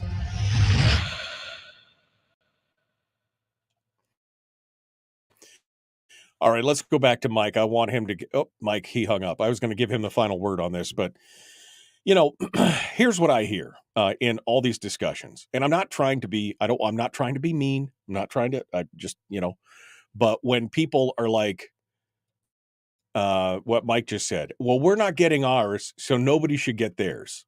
We're not getting the maintenance on our road, so why should anybody else get anything until we get ours?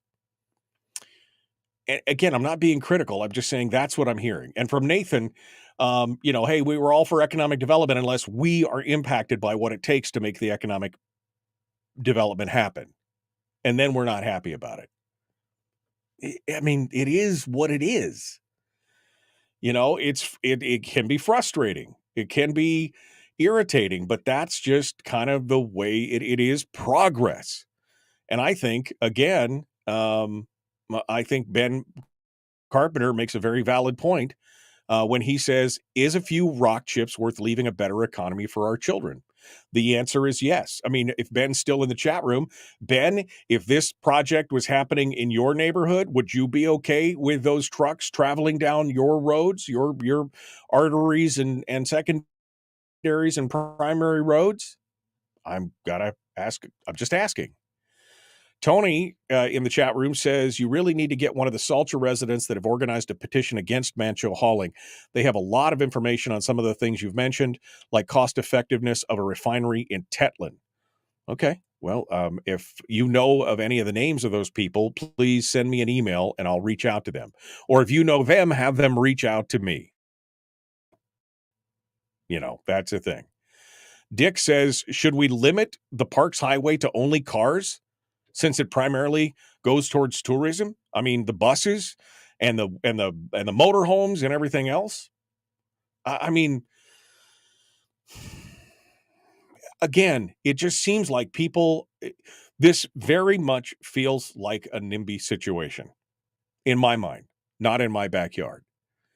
If I still lived in North Pole, having to travel some of the roads that these trucks and stuff would be on, I would probably be irritated having to get stuck behind them, or, maybe getting rocks thrown at although I will tell you, people in Fairbanks know nothing about rocks against windshields.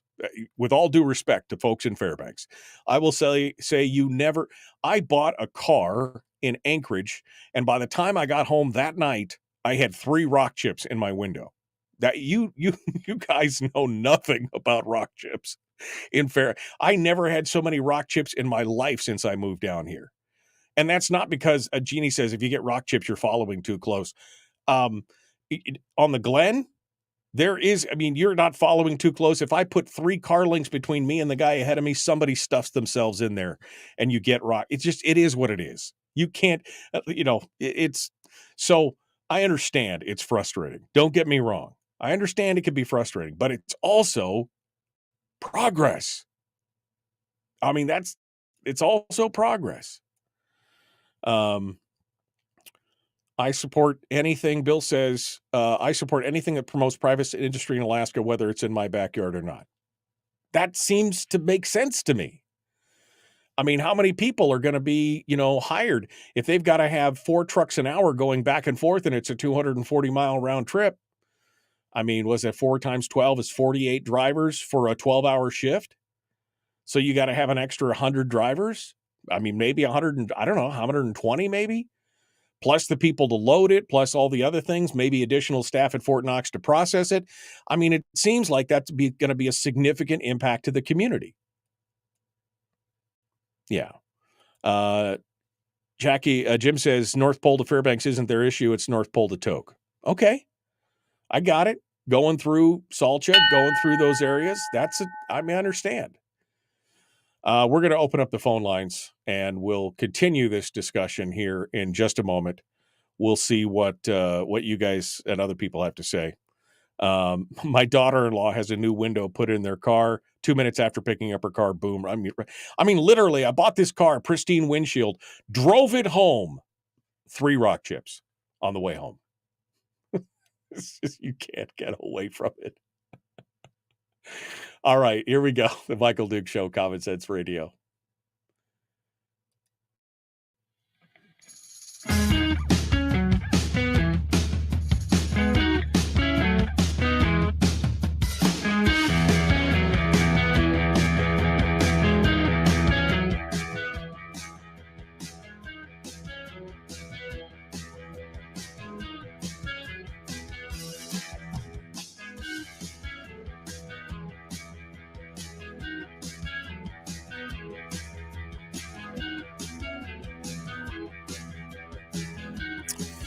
Well, we seem to have stirred up some feelings on this thing, talking about the whole Mancho Mine thing. And I know some people are frustrated. Some people are, some people are there. They're agitated by it. They don't want to see it because it may affect their life, their lifestyle, their community, as far as, roads going through it or traffic through it. I understand that. But my brain is just, I have a hard time feeling empathy for that point of view, I guess is what I'm saying at this point. Again, Ben Carpenter has said, are a few rock chips worth a better economy to leave for your children? And so I asked Ben during the break, I said, that I agree with that. Would you support an enterprise like this whole Mancho Mine thing if it was in your community, going through your community? His response was, had a soil remediation enterprise set up shop in a gravel pit less than a mile from my home. A few neighbors were opposed and their concerns have been much ado about nothing. Yes, I'm for progress. That's it. Now, Tony makes a point, and Tony, again, don't take this the wrong way, but this sounds like a very utopian type ideal. Tony says progress would be that they built the highway infrastructure first before they knowingly allow traffic that will more than double or triple the current traffic volume.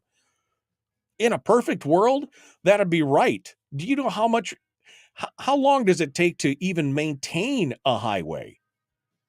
Right? How long does it take to even get a stretch of highway maintenance at this point, let alone if you wanted them to rebuild the entire infrastructure between Tok and Fort Knox? How many years? I mean, that's a 30-year project, 40-year project. And you want all that to be done before it's not realistic. It is just not realistic. And I mean, I just, I know. Again, Dukes, you don't have any. I mean, I still own property in North Pole, so I guess I could argue that I have that. I don't live there anymore. You know, my folks have got property in Salcha, and I mean, but I mean, again, all the trucks that are already on the road, all the military trucks, all the RVs, all the tankers, I mean, do we just say no to all of it? Well, no, we're not saying that. We're just saying we don't want it to get more. Well, but that's progress. That's what happens. I don't know. I just, this whole thing has, and I know, there's plenty of stuff you don't know. I'm sure that there's tons of stuff that I don't know. But I'm sure that there's a mountain of stuff that I do not know. But the question is, are you, in my mind, are you for progress, or do you want to hinder it? Especially if they're going to do it legally and lawfully. I know it may be legal, but is it right? They're paying their tax. I mean, 240-mile round trip in a tractor trailer rig. What do those things get? 6 miles to the gallon, 7 miles to the gallon. They're going to be, I mean, they are going to be burning some diesel. They're going to be putting some money in the bank, in the gas tax bank, for sure. If you've got, 4 trucks an hour, is it 24 hours a day, 4 trucks an hour? I mean, just do the math on that. Whew, man, their fuel bill. Oof, I would not even want to. All right, let's continue ahead here. I've got another phone call. I mean, what do you think? If you're in Fairbanks, or you're listening down in Delta, or you're, wherever, if you guys are on that route, what are your thoughts? And feel free to totally disagree with me. Nathan did, Mike did. I mean, feel free to disagree. But again, to me, it sounds very much like, oh, I'm for progress, but just not where I can see it. Just not where it may affect me. Just not where I may have to drive. And again, I'm not trying to be mean. I'm just saying that's, in the long run, what it sounds like. Let's go back to the phones. 907-433-3150. We'll see what kind of yelling you guys want to do here this morning. Good morning. Who's this? Where are you calling from? Randy in Fairbanks. Good morning, Randy. What's on your mind? I've never had a problem with the Mancho trucking plan, but I must admit, when I believe it was Nathan who first called about this, and I think he said he lives in Chattanooga. That's the first time I kind of felt some sympathy regarding the Mancho trucking plan and the opposition toward it, because he lives up a winding road all the way past Fort Knox, and it's hard to pass on that little 2-lane road and all that, Even if I lived way out there, I wouldn't really mind it, but I can understand his point of view. But to me, what he said kind of highlights why everyone else should not have a problem, because we live, down here in the flatlands here in Fairbanks, we got 4-lane highways, so we can just go by the truck if we want. We're not trapped on some little winding road that's making its way uphill where the big trucks are going slower, and you got to follow behind them slowly up there. I don't know how much power their engines have, but maybe they can clip up there pretty good. But here in Fairbanks, we got alternate routes. We got 2-lane highways. Now, I travel on Pega Road quite a bit, and up on the Johansson, which is the route that the trucks will take. But that's all 4-lane stuff. And from North Pole to here is all 4-lane stuff. I guess Salcha, that gets down to 2-lane. But the way to test to see if you will really object is to ask yourself, the last time you were nearby a set of doubles, a lead trailer, tail trailer, which we have plenty of those, did the hackles on your neck go up? Were you gripping the steering wheel and cursing under your breath? I would suspect most people don't even notice it. I don't. I mean, Right. I notice them because I see them, but but it doesn't bother me a set of doubles or a big burro bus, that I'm behind for a little few seconds until I get around them or whatever, or just follow them at normal speed, whatever. I personally don't see any problem with it. But for that guy that called Nathan up in Chattanooga, I can a little teensy bit sympathize with him. Yeah, no, I mean, I think we can sympathize with him, but again, does it does the sympathy extend to, coming around to his point of view to say, oh no, we don't need any progress in that because we want to. No, it makes no sense to me. Like you said, you don't even notice it. I mean, there are plenty of times on the Glen or on the old parks or some of the other places that I drive that I get behind dump trucks and doubles and everything else. And Lisa in the chat room on YouTube says, she says, people up here complain about the trucks, but they travel up the Elliott to the Dalton with wide loads and, double. We have no problems. We deal with it with no problems. Like you said, I don't think people will even notice it after a while. In the beginning, you might, and it might be irritating, but then it becomes a fact of life. That's what progress is. Is it frustrating for some? Sure, absolutely. Will it, have more maintenance required on the road? Sure, absolutely. But it will also contribute a lot more to that same maintenance fund. The dollars will still be there to do it.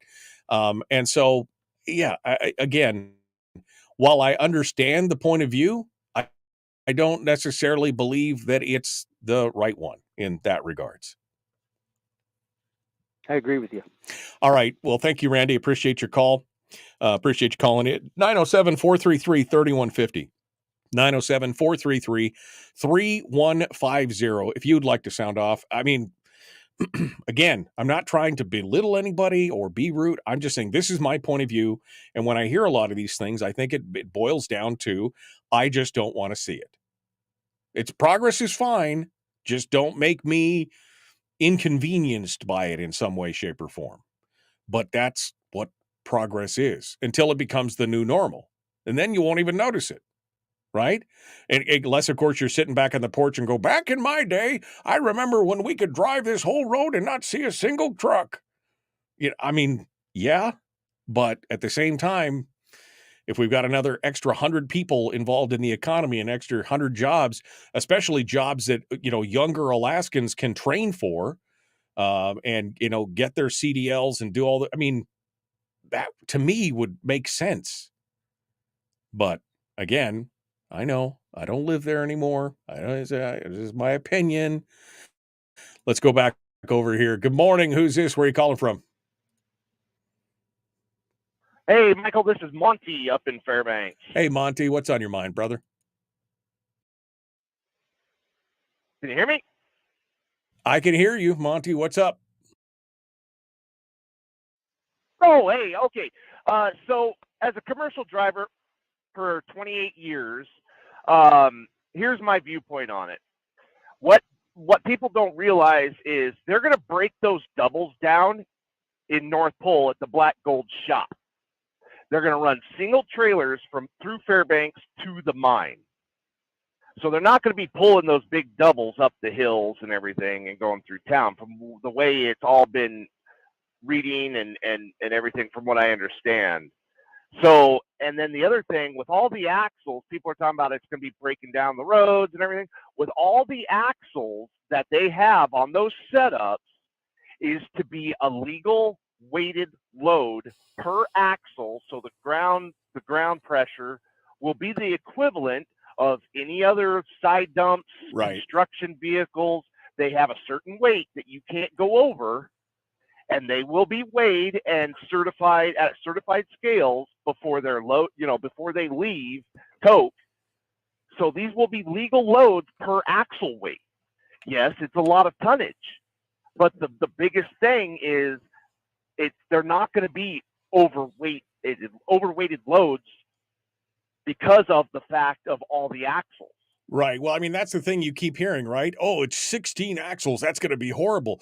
And what you don't realize is that the more axles, the less impact on the road, because you're spreading the load out over more wheels, right? When it's all said and done. So people are like, oh, it's 16. Well, it would be worse if there was 8. It would be better if there was 24. But you just don't understand that it's, it requires that kind of thought to make sure that it has the lesser impact on the road. Correct. And like I said, they're going to be breaking them down at their North Pole shop and taking them through town up to Fort Knox as a single trailer. Yeah, I mean, that seems to answer a lot of the questions that, I think a lot of people have in that kind of regard, and it makes more sense. I mean, that seems to be a good thing.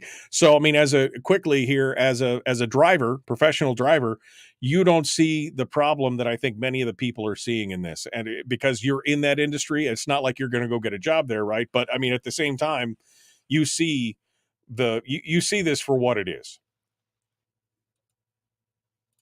Yes, and it's going to impact the borough in the sense of tax money for the fuel tax, obviously, or through the state, however that pans out. But yeah, it's a good paying job. They're talking $130,000 a year job. Right. For now, what? For what? Me where you can go in Fairbanks and go to work. Right. And this is for, by the way, I mean, what is this going to be, you think, this Monty? You think this is going to be an extra 100 people? I mean, because if it's 4 trucks an hour running 24 hours a day, 4 trucks an hour, I mean, that's got to be 100 drivers, right? Well, from what it sounded like, and I believe what I saw was 250 total jobs. Yeah. No, that makes sense. Again, it makes sense. And again, a significant impact. It's why we call it progress. That's what it's all about. Monty, Monty, thank you for your unmuted. Thank you for your call. We appreciate it. We're coming up on the break, folks. We got to go. We're going to continue. We'll be back with more in just a minute. We got a couple more phone calls. We will continue the Michael Dukes Show. Common sense, liberty-based, free thinking radio.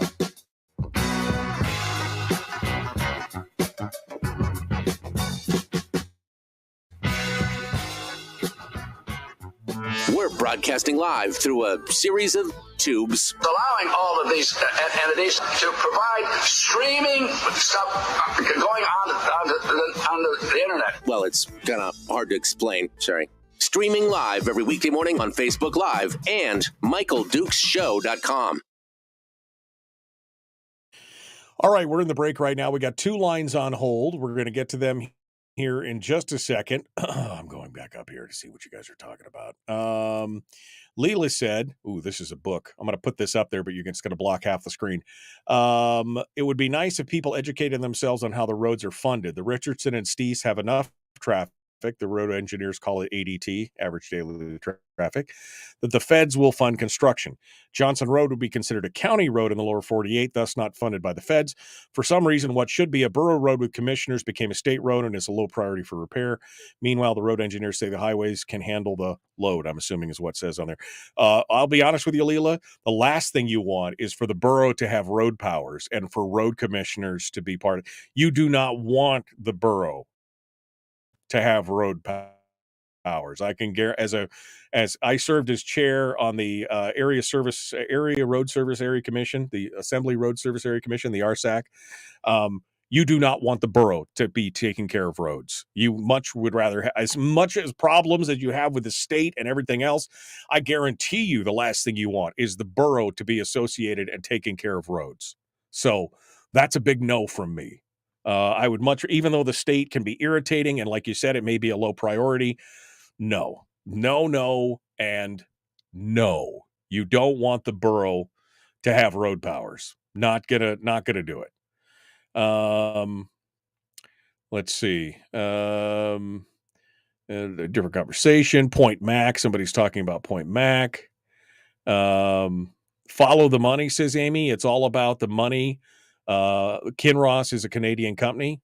I mean, it's about economic development as anything else. I don't know. Going through here. 30 this morning, says Politidic. You're warmer than many places in the state. 16 axles. Back in my, this is Chris. All I hear is the old man voice. Back in my day, I remember no train tracks running through my front yard. Yeah, I know. Back in the day. I remember how that was. I mean, yeah, look, I know it's an emotional issue for some people, and I'm not trying to make light of it, but at some point you're like, this is progress. You won't even notice it. I mean, that first year that I was down here driving on the Glen with the traffic, I mean, you were almost white knuckling it every day going through there. I mean, I don't know how many accidents I avoided in that first year driving back and forth because people just lose their mind when they get on the park or the Glen Highway between Anchorage and Wasilla. And now it's like I don't even notice it anymore. You get used to it. You get used to it. And is it frustrating sometimes? Absolutely. That if I leave Anchorage, the difference between the time if I leave 15 minutes later than I normally do, my trip home goes from an hour and 5 minutes to an hour and 30 minutes. It happens. That's just it. You know, you got to plan accordingly. You got to plan to do it. If you go even later, it could take upwards of 2 hours sometimes if there's a problem on the highway or something. I mean, I've seen highway backed up for 10, 15 miles on the highway. It is what it is. It's progress. And yes, it can be frustrating, but it is what it is. Like I said, pretty soon I think if it gets started and it goes, you won't even notice it. You won't even notice it. So we'll see. Terry says, I still white knuckle it on the highway. I mean, yeah, there are days that are better but most of the time I don't even notice. I just don't even notice. Although I love it when I get passed by a tractor trailer. I'm going 67 miles an hour in a 65 because, lock your cruise control. And I get passed by a tractor trailer pulling doubles doing 70, 75. And then I pass it again on the hill. And then it passes me again. I mean, just because I'm just set at 67. And I'm like, dude, just, pick a speed. It's frustrating, but it is what it is. It is what it is. All right, let's go get the names of everybody that's on hold. I got 3 lines on hold now. Let's start off over here, and we'll just get the names and where they're calling from. Good morning. Who's this? Where are you calling from? This is Bob. I'm calling from Fairbanks. Okay, Bob, hold the line. I'm going to be right back to you. You're number 1 in the queue. Let me go over here. Good morning. Who's this? Where are you calling from? It's Layla. Hello, from Fairbanks. Hello, Layla. Hold the line. I'll be right back to you. You're number 2 in the queue. We'll go back over here. Good morning. Who's this? Where are you calling from? This is Rick from Fairbanks. Hello, Rick. You're 3 in the tree. So you just hold on, Rick. I will put you back on hold, and you'll be number 3. So Bob, Layla, and Rick are all on the line, ready to go. We're going to jump back into this, and we will continue. And I'm sure people will disagree with me, but we'll see where it goes from here. The Michael Duke Show, common sense, liberty-based, free-thinking radio. Please like and share, no matter where you are. If you share the show, you can share it from Facebook, you could share it from YouTube, you could share it from Twitch. Get more people involved. Share this with people who are against the Man Show or for it. I mean, maybe they can come in and educate us on what's going on. Here we go. Jump back in the Michael Duke Show.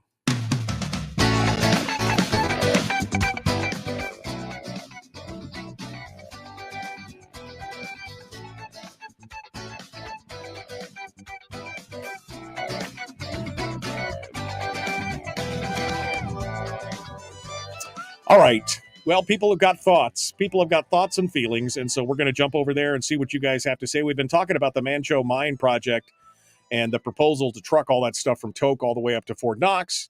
And I appear to be on the losing side of this battle, where I'm just like, it's progress. It is what it is. Other people have some feelings on it. So let's get some other points of view here. Bob is in Fairbanks. He wants to sound off. Good morning, Bob. What's on your mind? Just to make a couple of comments on the traffic. I'm from Fairbanks. We've lived here for 50 years. Surprised the traffic has increased in 50 years. We often have to cross Pegger Road. That's one of the main north and south roads in Fairbanks. It's amazing the number of doubles come through there. They come down from Prudhoe Bay. They come up from Valdez and from Anchorage. And once in a while, a really big load is loaded with a pipe and stuff, goes up to Prudhoe Bay. It's just what happens.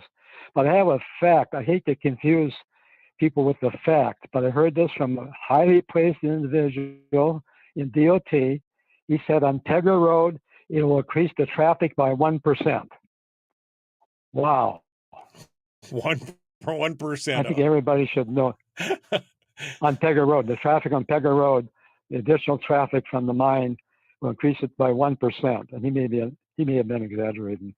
Right, a whopping 1%. I mean, look, yeah, of course the traffic is going to increase as populations grow, as economies grow, that kind of thing. And you're right. I mean, there's a lot of, especially on the south side of town, Pegger sees a lot of traffic because people are headed down to the industrial area there on the south side of town, off Van Horn and all that. I mean, exactly. That's the way it is. Again, this is progress, and it's, yes, it might be irritating, but I think do you even notice anymore? I mean, do people even notice if they're stuck behind a double or a double passes them on the other way or they're crossing a road? I mean, I think it will become something that they just don't even, it'll be a year maybe, and then they'll just not even notice it anymore.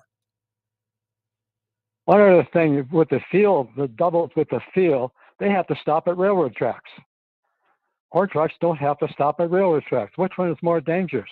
Right, exactly. Well, I think they're putting on putting some of these overpasses and stuff. That's all I have to say. I'll let you go. All right, Bob. Thank you so much for the call. Layla is up in Fairbanks, and Layla made a comment here about some roads being federal and some roads being state and the borough. And let's see what she has to say. Good morning, Layla. What's on your mind? Okay, so first of all, I agree with you. This is progress, and people should quit belly aching. It will result in a higher quality of life in our community. Right. But my point about the borough versus the state roads and federal funding is Johnson Road used to be, many years ago, just a private road. Somehow it became a state-maintained road. And there's a lot of politics involved in why it became that way. And I'm not privy to all of it because it was way back in the 70s.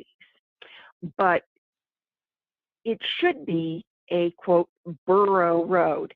Now, you did work in the borough, so you understand how the road commissions work. The borough does not have road powers. They give it to private individuals who live in that area. Right. Well, okay, they don't. They don't give it, but they exactly. Well, it already belongs to them basically, and because you live on that road, it's your job to maintain that road, basically. Some road commissions don't do a really good job, but some of them, like the one my brother lives on, their roads are as good as anything DOT puts out, and they get plowed like immediately when it snows, because the road commission that he lives in has taken that as a priority, and they organize their funding so that that happens. I live in the city. I get plowed in March. I mean, literally, if it weren't for the big trucks that live in my neighborhood, I'd never be able to get in and out of my neighborhood. Right. No. Right, and that's so when people complain and they go, well, Johnson Road doesn't get treated as well as the Richardson Highway, that's because you've only got 30 families living along it. It doesn't get an incredible amount of traffic compared to the highways, which qualify for federal funds. Right. And then so DOT is able to rebuild those roads because they qualify for federal funds. And so, if Johnson Road wants a better treatment, then they need to take themselves out of the state system, organize a road commission, and make that a priority for their neighborhood. Well, I mean, they could. Take some personal responsibility for your road. Right. I mean, what they'd have to do is they'd have to, and I'm not familiar enough with Johnson Road to know if it's in a road service area or not, but they would have to create their own road service area. I don't think it is. Yeah. It's a state-maintained road. Okay. So I work for DOT. That's how I know it's a state-maintained road. Well, then they probably couldn't at this point do that because now state has taken possession of it, so it's a state-maintained road, so they can't do it. But I mean, well, you can petition. Trust me, there's a lot of roads that are, quote, state-maintained that if the people along them wanted to take them out of the DOT system, the DOT system probably wouldn't argue about it. Well, because it costs them money to have to do this, and they don't qualify for federal funds. Right. Well, yeah, I mean, it's an interesting point, and you're right. I mean, if somebody wants to create a road service area, that's their right, because up until that point, what they could do is they just pass the hat and everybody fixes their roads and their subdivisions or whatever. They can do it, and it's on an honor system of passing your hat. The Road Service Commission, by creating a service area, you force a mill rate on everybody, regardless if they want to participate or not, which, again, that's a... I am aware of that. And there are some unorganized road commissions out there. Yeah. I know some guys who, they're plow truck drivers. They plow driveways and stuff, but they also take care of these unorganized road commission areas, and the neighborhood pays them to come and take care of that. Yeah. Yeah. And that, to me, that's the way to do it. If in my opinion, if you wanted to, I would not be, having served on the RSAC, having seen all the things, having seen the borough's fingers and all that. If I lived in an area that was not incorporated into a road service area, I would not advocate for that. I'd give them $100 $200 a year or $300 a year, whatever it is, just to maintain those roads rather than get the borough involved. That's just me personally, but there you go. Oh yeah. Yeah. Living where I live in town, I don't have a choice. Yep. But I would, if I could, do something similar, because they'd actually take care of the road then, rather than the city, which doesn't do anything most of the year. Right. All right, Layla. Well, I appreciate it. I got one more call. Thank you so much. Rick is up in Fairbanks. Rick, what's on your mind, my friend? Hi, Mike.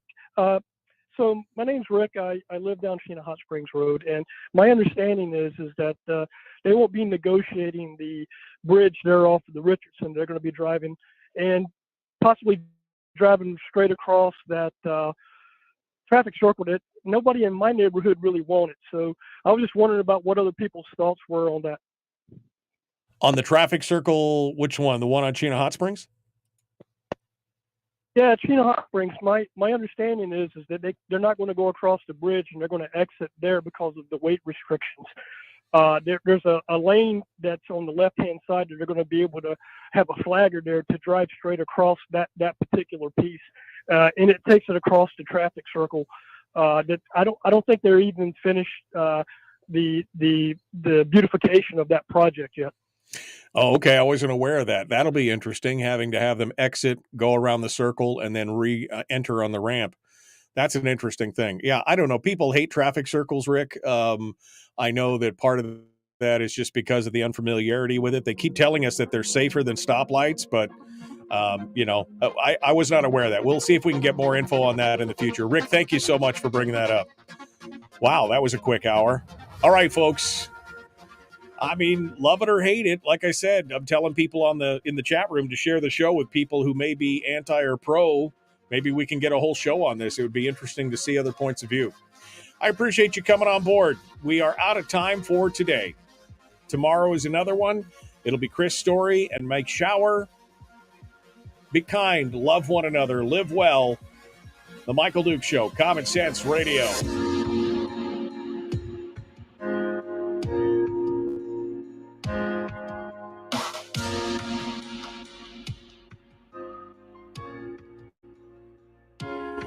Interesting.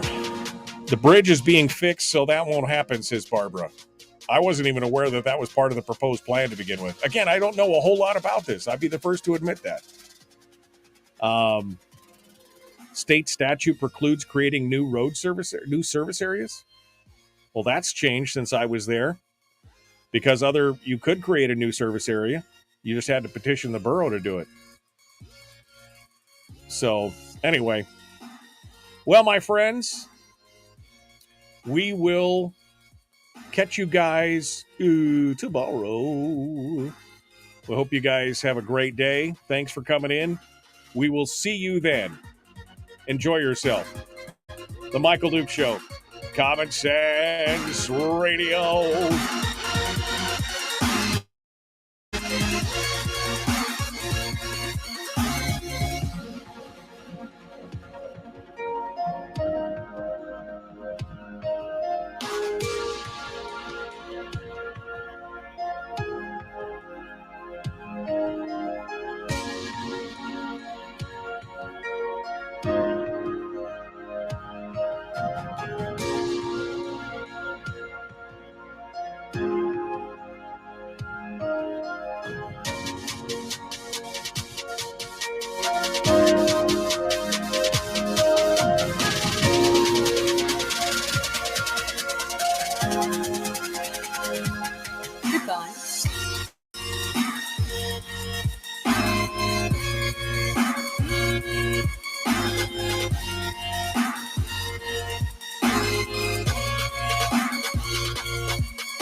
We've shed our terrestrial radio skin, and now we are slimy lizard internet people.